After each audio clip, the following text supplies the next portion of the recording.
Bennaların, Seyyid Kutupların ektiği tohumlarının ürünlerini bugün elhamdülillah biz bütün yeryüzünde görüyoruz.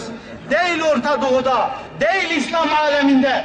Bugün o vahşi, o cani Amerika'da, o vampir Avrupa'da ve benzeri bütün dünya ülkelerinde elhamdülillah o değerli İslam mücahitlerinin, o değerli peygamber varislerinin ektiği tohumlarının elhamdülillah ürününü her taraftan görüyoruz.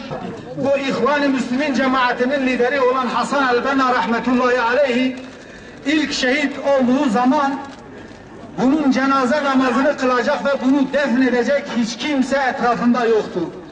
Bunun cenazesini yalnızca bir iki kadın defnettiler. Değerli Rus halkı, Mısır'dan ırkçı emperyalizmin desteğiyle ve silah zoruyla yönetimine el koyan darbeciler dün sabah itibariyle başta Adeviye ve Nahda meydanları olmak üzere Mısır'ın tamamında yeni bir katliama başladılar. Bu darbe süreci karşısında Batı'nın ikiyüzlülüğü ve çifte standartçılığı gün gibi aşikar olmuştur. Biz inanıyoruz ki yaşanan süreçte Amerika, Avrupa Birliği ve İsrail'in desteği olmasaydı Mısır'da ne darbe gerçekleşirdi ne de bu katliamlar yaşanırdı. Geçtiğimiz Cuma günü Sina Yarımadası'nda görgü tanıklarının ifadesiyle İsrail'e ait insansız hava araçları kullanılarak yapılan katliam Mısır ordusunun hangi güçlerle birlikte hareket ettiğinin bir göstergesi olmuştur.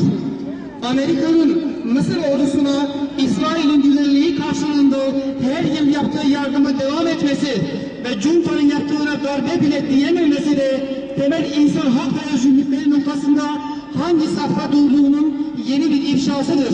Avuç Müslüman olarak buraya toplandık.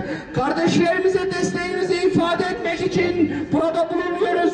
Üzerimize rahmetini inzal eyle ya Rabbi. Azmi ihsan eyle ya Rabbi. Metaneti inzal eyle ya Rabbi. Mücadeleyi inzal eyle ya Rabbi. Allahu Ekber.